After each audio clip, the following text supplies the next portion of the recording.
Hello everyone. आज इस video में हम लोग पेरिस ओलंपिक्स को अच्छे से कवर करेंगे और इससे रिलेटेड जितने भी एग्जाम से रेलेवेंट फैक्ट्स हैं, है ना, जो कि क्वेश्चन पूछे जा सकते हैं related to Paris Olympics and specially Olympics. ठीक है, तो आज हम लोग सब कुछ कवर करेंगे। इससे बाहर कुछ ओलंपिक्स से आ ही नहीं सकता। ठीक है, तो सबसे पहले तो देखो जानो ऑफिशियल नेम क्या होता है ओलंपिक का। ओके, तो इसका ऑफिशियल नेम है games of the 33rd olympiad. ठीक है, ये रोमन नंबर में होता है। जो ऑफिशियल नेम है उसमें रोमन नंबर में लिखा होता है, जो भी एडिशन होता है ओलंपियाड का। जैसे ये 33rd लिखा है ना, तो इसको रोमन में लिख दिया है बस। अच्छा, इसी को ही समर ओलंपिक्स भी बोलते हैं, है ना। विंटर ओलंपिक्स अलग होता है। तीन तरह के ओलंपिक होते हैं। एक तो ये हो गया आपका समर ओलंपिक, एक होता है विंटर ओलंपिक, और एक होता है पैरालंपिक्स, है ना, जो कि अभी चल ही रहा है ना। वो ख़त्म होगा 8 सितंबर को ख़त्म होगा पैरालंपिक्स। तो उसके बाद उसकी भी वीडियो को बना देंगे, कवर कर लेंगे। ठीक है, तो दो नाम हम लोगों ने देख लिए ओलंपिक के। एक तो हो गया games of the 33rd olympiad और एक हो गया समर ओलंपिक्स। ठीक है, अच्छा इसमें फिर क्या जानना है कि कौन सा एडिशन था इस बार, है ना। जो ये था ना पेरिस ओलंपिक्स 2024 का, ये 33rd एडिशन था पेरिस सॉरी ओलंपिक्स का। ओके, तो ये याद रखना है, ये आ सकता है, डायरेक्ट पूछ सकता है। ओके, फिर स्लोगन क्या था पेरिस ओलंपिक्स का, स्लोगन क्या था, ये भी डायरेक्ट पूछा जा सकता है। तो स्लोगन था गेम्स वाइड ओपन, है ना। इसको अच्छे से रट लो, याद कर लो। ओके, अच्छा इसमें कितने टोटल नंबर ऑफ इवेंट्स थे पेरिस ओलंपिक्स की, भी हम लोग बात कर रहे हैं। ठीक है, तो इसमें 329 इवेंट्स थे। कितने स्पोर्ट्स थे? 32, है ना। अच्छा, इवेंट और ये स्पोर्ट्स में क्या अंतर है ना। स्पोर्ट्स और इवेंट में अंतर होता है। जैसे इवेंट, एक ही स्पोर्ट्स के अंदर कई सारे इवेंट हो सकते हैं, है ना। जैसे कि एग्जाम्पल के लिए आप ले लो शूटिंग, है ना। एयर पिस्टल में देख लो। अब एयर पिस्टल की जो शूटिंग होती है उसमें भी कई तरह के इवेंट्स होते हैं ना। जैसे 10 मीटर होता है, 25 मीटर होता है, फ्री स्टाइल होता है। ठीक है, तो इसी वजह से स्पोर्ट्स तो सिर्फ 32 थे, बट टोटल इवेंट्स 329 थे, है ना। ये भी अगर कुछ उसको ज़्यादा ही फैक्चुअल पूछना होगा तो ये पूछ सकता है। ओके, अब कितने टोटल एथलीट्स ने पार्ट लिया था पेरिस ओलंपिक्स में? टोटल अबाउट 10,500 एथलीट्स ने पार्ट लिया था। ये अबाउट है, अप्रोक्सीमेट है, ठीक है, एग्जैक्ट नहीं है।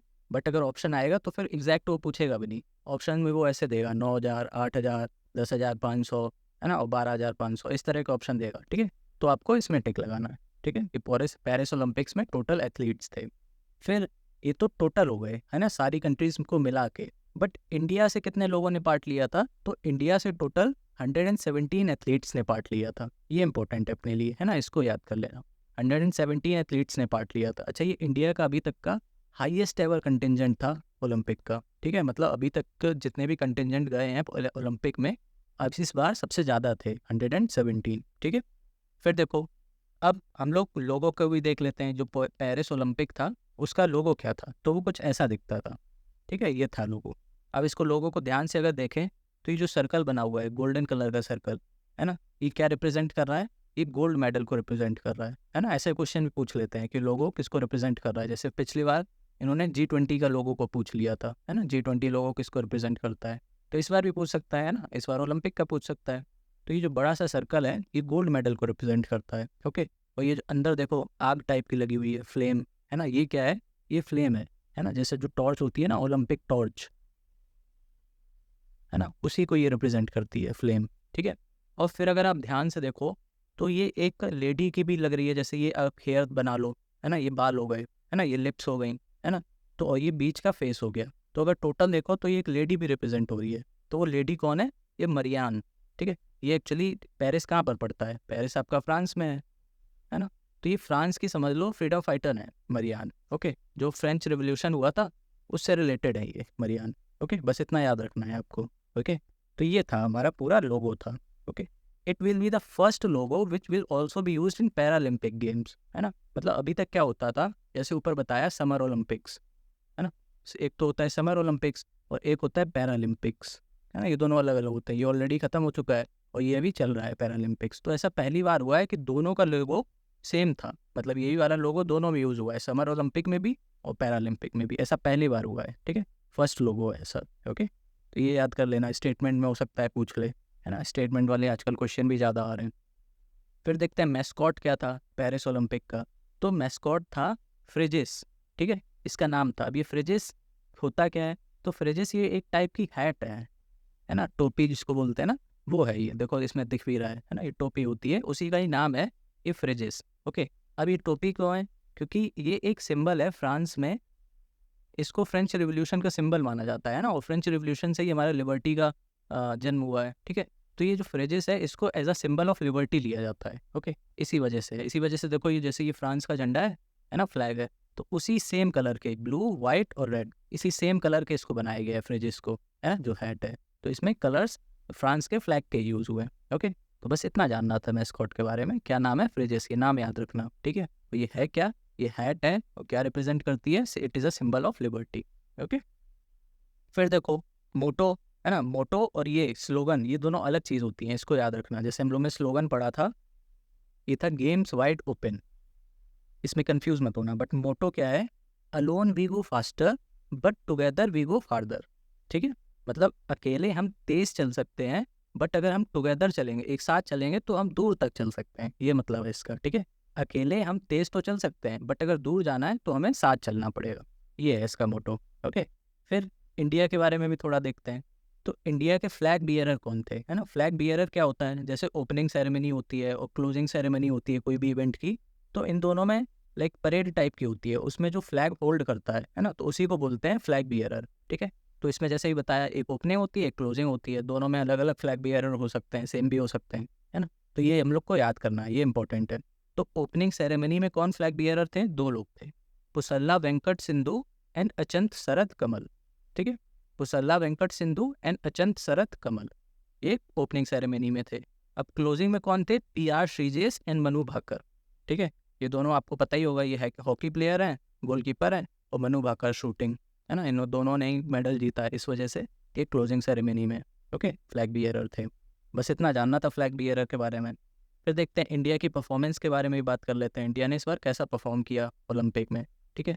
तो इस बार टोटल हमें 6 मेडल्स मिले हैं ओलंपिक में, टोटल 6 मेडल्स मिले हैं, जिसमें 1 सिल्वर मिला है और 5 ब्रॉन्ज मिले हैं, है ना। ये सारे डाटा आपको याद रखना है ना, ये सब इंपॉर्टेंट है, ये डायरेक्टली पूछा जा सकता है।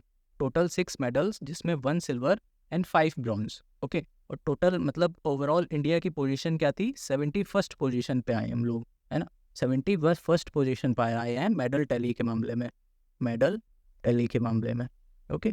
अच्छा, ये भी पूछ सकता है कि हमारी रैंक इंप्रूव हुई है पिछली बार से कि नहीं। तो पिछली बार टोक्यो में हुआ था, है ना, 2020 में टोक्यो में हुआ था, तो उस बार हमारी पोजीशन 48th थी, बट इस बार 71st है ना। तो हम लोग की जो पोजीशन है वो डाउन हुई है, वो इसीलिए हुई है क्योंकि पिछली बार हम लोग ने टोटल 7 मेडल्स जीते थे, जिसमें से एक गोल्ड भी था, है ना। हम लोग को पता है जेवलिन थ्रो में गोल्ड मिला था नीरज चोपड़ा को, बट इस बार उनको सिल्वर मिला है ना। तो इसी की वजह से एक तो ओवरऑल भी कम हो गए और गोल्ड भी कम हो गया, और सिल्वर भी पिछली बार 2 थे, इस बार एक ही सिल्वर है, ओके। तो इस वजह से पिछली बार हम लोग 48th पे थे, इस बार 71st पे ही हैं, ठीक है। तो ये थोड़ा सा लाइक टोक्यो का भी याद रखना कि हम लोग 48th पे थे, उसमें टोटल 7 मेडल्स मिले थे, जिसमें 1 गोल्ड था, 2 सिल्वर थे और 4 ब्रॉन्ज थे, ठीक है। ये हो गया इंडिया की परफॉर्मेंस। अब ये जो 6 मेडल्स थे, है ना, हमारे सुपर हीरोज़ के, उसको जानना बहुत ज़रूरी है ना, उनके बारे में भी देख लेते हैं, कहाँ से आए 6 मेडल्स। तो देखो 6 मेडल में एक जो सिल्वर मिला है वो मिला है नीरज चोपड़ा को, है ना। इनको कौन से स्पोर्ट में मिला है, जेवलिन थ्रो में, ओके। सिल्वर ये तो बता दिया। अच्छा, इसी में सिल्वर तो इनको मिला है, बट गोल्ड किसको मिला है ना। वैसे तो हम लोग ये चीज़ें याद नहीं करते हैं कि जैसे मनु भाकर को ब्रॉन्ज मिला है ना, तो इनको गोल्ड और सिल्वर किसको मिला होगा 10 मीटर एयर पिस्टल राइफल में, वो याद नहीं रखते हैं। बट इसमें इंपॉर्टेंट इसलिए है क्योंकि ये जो गोल्ड मिला है ये पाकिस्तान के प्लेयर अरशद नदीम को मिला है, ठीक है। तो अब पाकिस्तान होने की वजह से ये इंपॉर्टेंट हो जाता है, और ये पाकिस्तान में मतलब बहुत टाइम बाद इनको गोल्ड मिला है, पहला गोल्ड, ठीक है, इसलिए इंपॉर्टेंट। और पाकिस्तान है तो लाइक अपना ही हिस्सा, है ना, मतलब था तो पहले अपना ही, ओके, अखंड भारत का हिस्सा, ठीक है। तो इसलिए बस इंपॉर्टेंट है, अरशद नदीम इनका नाम है, इनका नाम भी याद रख लेना। इनको गोल्ड मिला है और सिल्वर किसको मिला है, नीरज चोपड़ा को जेवलिन थ्रो में, ठीक है।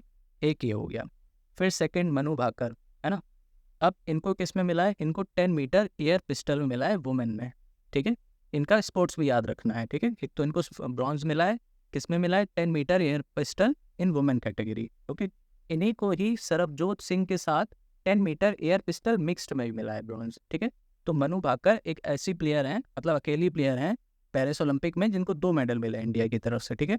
2 ब्रॉन्ज मिले हैं, एक तो ये एयर पिस्टल वुमेन में और एक ये 10 मीटर एयर पिस्टल मिक्स्ड में विद सरबजोत सिंह, ठीक है। फिर देखो स्वप्निल कुशेल, है ना, इनको मेंस 50 मीटर राइफल 3 पोजीशंस इसमें मिला है ब्रॉन्ज, ओके। फिर टीम इंडिया को भी हॉकी में मिला है ब्रॉन्ज मेडल, है ना। तो ये टीम इंडिया इसीलिए लिखा है क्योंकि इसमें बहुत सारे प्लेयर्स हैं, है ना। तो इसमें प्लेयर्स नहीं लिखेंगे बट हम लोग टीम इंडिया लिखेंगे, ठीक है। वो प्लेयर कौन थे आगे देखेंगे हम लोग, अभी बस इतना जानो कि टीम इंडिया को हॉकी में ब्रॉन्ज मेडल मिला है, ठीक है। फिर एक है अमन सहरावत, इनको men's free style 57 kg wrestling में मिला है, ठीक है। ब्रॉन्ज मेडल इनको ही मिला है, ठीक है। तो एक सिल्वर, बाकी सब ब्रॉन्ज, ठीक। अब इसमें देखो, एक तो ये एथलेटिक्स हो गया, जेवलिन थ्रो किस में आता है, एथलेटिक्स में। फिर ये हो गया देखो शूटिंग में, ये उनका भी हो गया शूटिंग में, और इनका भी हो गया शूटिंग में, और फिर बाकी ये दोनों भी आ जाते हैं एथलेटिक्स में, ठीक है। तो इसकी कैटेगरी जानना भी ज़रूरी है। तो ऐसे अगर जैसे डायरेक्टली पूछ ले कोई, सबसे ज़्यादा मेडल हम लोग को कौन सी कैटेगरी में मिले हैं, तो सबसे ज़्यादा ये शूटिंग में मिले हैं, ठीक है। फिर देखो, अब हम लोग थोड़ी ओलंपिक को भी समझ लेते हैं, है ना। अभी तक तो हम लोग ने पेरिस ओलंपिक्स की सारे इंपॉर्टेंट फैक्ट देखे हैं, अब थोड़े ओलंपिक के बारे में पूछ लेते हैं, क्योंकि अब ट्रेंड क्या चल रहा है ना कि करंट को स्टैटिक के साथ मिला के पूछ लेते हैं क्वेश्चंस, है ना। जैसे 2 स्टेटमेंट देंगे, उसमें एक करंट का पूछ लेंगे, एक स्टैटिक का पूछ लेंगे, ठीक है। तो हम लोग थोड़ा सा स्टैटिक वाला पार्ट भी जान लेते हैं ओलंपिक्स का, ठीक है। तो स्टैटिक में सबसे पहले हम लोग हिस्ट्री देखते हैं ओलंपिक्स की।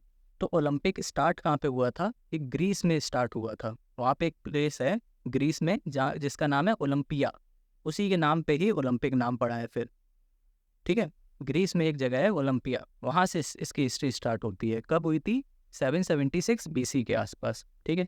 अब ये जो स्टार्टिंग हुई थी, बिगनिंग हुई थी ओलंपिया में, this is in honour of god Zeus, ठीक है। एक गॉड है उनके, ज्यूस नाम के, उन्हीं के ऑनर में ये स्पोर्टिंग इवेंट रखा गया था, ठीक है, ओलंपिया ग्रीस में, ओके। ये जब रखा गया था तब ये 5 डे इवेंट होता था, ठीक है। 5 दिन का इवेंट होता था स्पोर्ट्स इवेंट, और हर 4 साल में होता था, ठीक है। हर 4 साल में 5 दिन के लिए इवेंट होता था in the honour of god Zeus. कहाँ पे था, ओलंपिया में, ग्रीस में, ठीक है। इतना याद हो गया। फिर देखो कुछ टाइम बाद, जैसे कुछ साल तक तो ये अच्छा खासा चलता रहा, हर 4 साल में 5 दिन का इवेंट।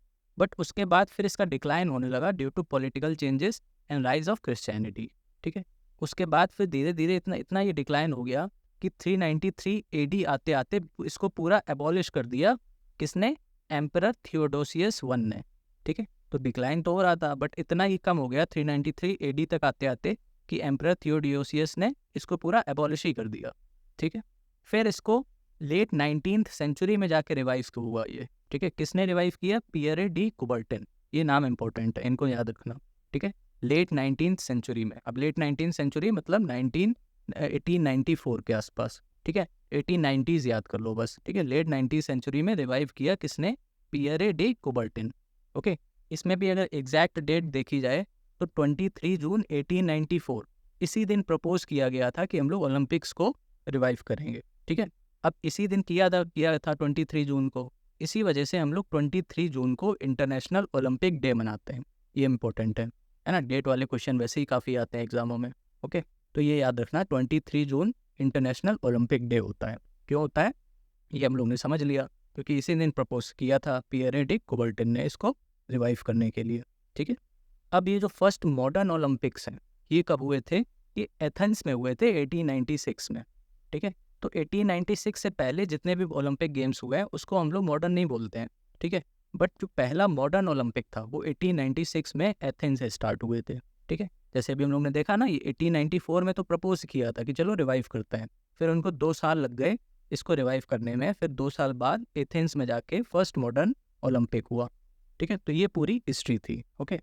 अब हम लोग लोगों को भी समझ लेते हैं। जो ओलंपिक का ये लोगो होता है, इसमें 5 सर्कल्स होते हैं, रिंग्स होती हैं, सर्कल्स नहीं रिंग्स होती हैं, 1 2 3 4 5। अब ये 5 जो रिंग्स होती हैं वो 5 कॉन्टिनेंट्स को रिप्रेजेंट करती हैं, ये याद रखना, ठीक है। ये जो 5 रिंग्स होती हैं ये 5 कॉन्टिनेंट्स को रिप्रेजेंट करती हैं। अब सिर्फ 5 कॉन्टिनेंट्स क्यों हैं, 7 कॉन्टिनेंट क्यों नहीं है ना। तो इसमें हम लोग 2 कॉन्टिनेंट को नहीं काउंट करते हैं, ठीक है, क्योंकि वहाँ पे इनहैबिट नहीं है। इनहैबिट मतलब जहाँ पर लोग रहते हैं, सिर्फ हम लोग उन 5 को काउंट करते हैं। अब ऐसे कहने को तो अंटार्कटिका में भी लोग रहते हैं, है ना, बट वहाँ पे कोई कंट्री है नहीं है, तो उसको हम लोग काउंट क्यों करें फालतू में, ठीक है। तो जहाँ पे लोग रहते हैं, कंट्रीज़ हैं, उन्हीं हम लोग कॉन्टिनेंट्स को काउंट करते हैं। तो इस वजह से ये 5 रिंग्स हैं 5 कॉन्टिनेंट्स के लिए। अब ये 5 कलर्स की होती हैं, ठीक है। तो कलर भी याद रखना, कलर कौन कौन से होते हैं, ब्लू, ब्लैक, रेड, ग्रीन और येलो।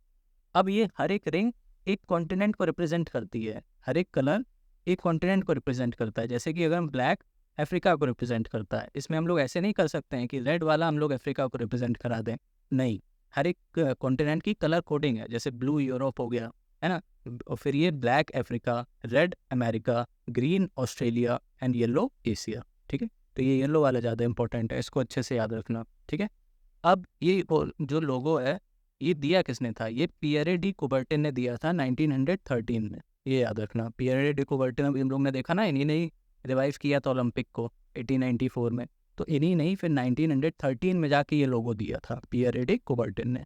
ओके, अब इसका एक मोटो भी है ओलंपिक की, अभी हम लोग बात कर रहे हैं। पहले जो हम लोग ने ऊपर देखा था ना, ऊपर जो पढ़ा था वो पेरिस ओलंपिक का था, बट अब ये एज इन जनरल ओलंपिक है।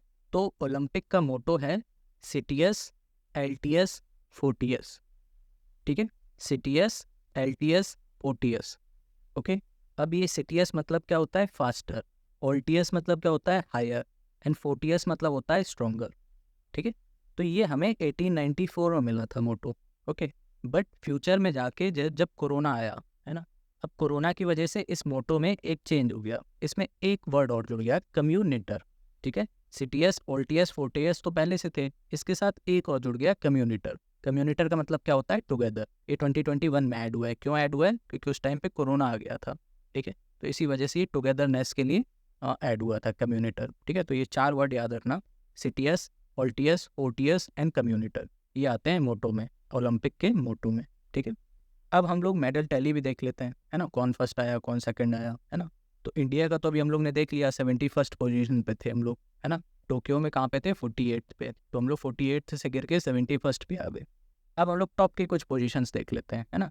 स्टार्टिंग की जैसे दो जो हैं, जैसे फर्स्ट पे है यूएसए, सेकंड पे है चाइना, ये तो याद रखना ही रखना है। अब इनके मेडल्स भी याद कर लेना, यूएस के और चाइना के, बाकी के मत याद करना, बट यूएस एंड चाइना के मेडल्स याद कर लेना कि गोल्ड तो देखो दोनों के 40-40 हैं, है ना, तो ये तो ईजिली याद हो जाएगा, दोनों के 40-40 गोल्ड्स हैं, है ना। बट सिल्वर में डिफरेंस है, सिल्वर 44 है यूएस के एंड ब्रॉन्ज है 42, इनके हैं 27 एंड 24, ठीक है। तो एक तो ये गोल्ड याद रख लेना और एक टोटल याद रख लेना, है ना। सिल्वर और ब्रॉन्ज मत याद करना, अगर कर पाओ तो कर लेना, वैसे तो ज़रूरत नहीं है, इतना फैक्ट फिर कहाँ तक याद करोगे। तो टोटल याद कर लेना कि यूएस को 126 मिले हैं, चाइना को 91 मिले हैं। ओके, तो फर्स्ट पे है यूएस, सेकंड पे है चाइना, और दोनों को ही गोल्ड बराबर मिले हैं 40, ठीक है। तो एक तो ये याद करना है। अब दूसरी चीज़ याद क्या करनी है? तो एटलीस्ट 5 टॉप टैली याद कर लेना।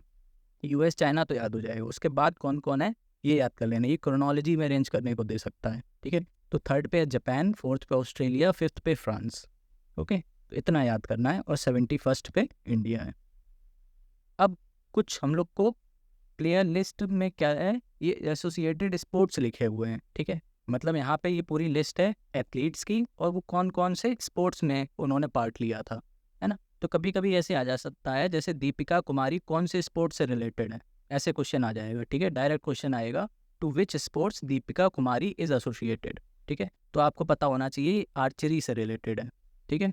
तो ऐसे याद करना है। अब जैसे ये एथलेटिक्स है ना, अभी एथलेटिक्स तो कैटेगरी हो गई है ना। अब जैसे पूछ ले अगर कि नीरज चोपड़ा किस किस स्पोर्ट से एसोसिएटेड है, तो हम लोग एथलेटिक्स नहीं बताएंगे, हम लोग को पता होना चाहिए ये जेवलिन थ्रो के प्लेयर हैं। ओके, तो इस वजह से ये वाले जो इवेंट हैं ये याद करने हैं। ओके, तो वही इसमें है, बाकी कुछ ऐसा नहीं है। टोटल जैसे इस बार 117 प्लेयर्स ने पार्ट लिया था, ठीक है। तो 117 प्लेयर्स को, बस ये पूरी लिस्ट है 117 प्लेयर्स की, इसको एक बार बस रीड कर लेना ताकि थोड़ा बहुत आइडिया हो जाए कि कौन सा प्लेयर कौन सा स्पोर्ट खेलता है। ऐसे डायरेक्ट क्वेश्चन आ सकता है, ठीक है। तो ऐसे हम लोग को याद करना है। अच्छा, इसमें 2-3 चीज़ें और इम्पोर्टेंट हैं, जैसे कि सबसे यंगेस्ट जो प्लेयर थे इस बार अपने कंटेंजेंट के ओलंपिक के, वो थी दिनिधि दिसेंगू। ये 14 ईयर्स के हैं सिर्फ, ठीक है। इनका नाम याद कर लेना, दिनिधि दिसेंगू, ये सिर्फ 14 ईयर्स के हैं, यंगेस्ट हैं। वैसे ही ओल्डेस्ट कौन है? रोहन बोपन्ना, ये क्या खेलते हैं? टेनिस के प्लेयर हैं। ये 44 ईयर्स के हैं, इस वजह से ये ओल्डेस्ट हैं, ठीक है। तो ये हो गई आपकी, सॉरी, रोहन बोपन्ना टेनिस, और दिनिधि दिसेंगू ये स्विमिंग की प्लेयर हैं। ओके, तो ऐसे याद करना है। अब इसमें जैसे स्विमिंग है, तो ये स्विमिंग तो लाइक वैसे ही काफ़ी स्पोर्ट्स कह सकते हैं नैरो है, तो इसमें ये मत याद करना, बैक स्ट्रोक है, फ्री स्टाइल है, ये सब मत याद करना, सिर्फ स्विमिंग करना। ओके, वैसे ये टेबल टेनिस का इन्हीं का ही करना है ना, रेसलिंग। तो कुल मिला के ये जितने भी इवेंट्स हैं ये मत याद करना, ये सारे कैटेगरीज याद कर लेना, बट जो एथलेटिक्स वाला पार्ट है सिर्फ, है ना, एथलेटिक्स। अच्छा, एथलेटिक्स ये देखो यहाँ से लेके यहाँ तक है बल्कि, है ना। तो इनके बस ये वाले याद कर लेना, बाकी सबके ये सेकंड वाला सिर्फ कॉलम याद करना। अच्छा, एथलेटिक्स में ही सबसे ज़्यादा प्लेयर थे, है ना, बिगेस्ट कंट्रीब्यूटर अगर हम कह लें ना कि कौन से कैटेगरी में थे, तो वो यही थे, ये भी याद रखना, एथलेटिक्स में सबसे ज़्यादा प्लेयर थे। समझ गए? तो एथलेटिक्स में हमको ये वाले याद करना है, बाकी सब में ये सेकंड वाली कॉलम, ठीक है। फिर देखो, ये हॉकी के प्लेयर्स हैं, है ना, क्योंकि हॉकी की तो पूरी टीम होती है, बाकी सब सिंगल इंडिविजुअल प्लेयर्स होते हैं, but hockey and table tennis के ये रिजर्व प्लेयर्स हैं, है ना। अब क्योंकि ब्रॉन्ज मेडल जीता है हॉकी ने, है ना, और हमारा नेशनल स्पोर्ट भी है हॉकी, तो इस वजह से बस इंपॉर्टेंट है कि इसकी टीम को एक बार देख लेना, ठीक है। इसी में ये PR सीरीज आते हैं, ओके, तो इनको एक बार बस पढ़ लेना। तो बस इतना ही था ओलंपिक में, इससे बाहर कुछ क्वेश्चन नहीं आएगा, ठीक है। और बाकी कुछ इंपॉर्टेंट टॉपिक अगर हो आपके दिमाग में तो बताना, उसको भी फिर कवर कर लेंगे हम लोग नेक्स्ट। पैरालंपिक्स को भी कवर करेंगे, है ना, क्योंकि उसमें इंडिया का परफॉर्मेंस अभी तक काफ़ी अच्छा चल रहा है ना, उसमें इंडिया ने अभी तक बहुत सारे मेडल्स जीते हैं, तो उसको भी हम लोग एक बार कवर कर लेंगे, ठीक है। चलो, thank you, take care and keep revising.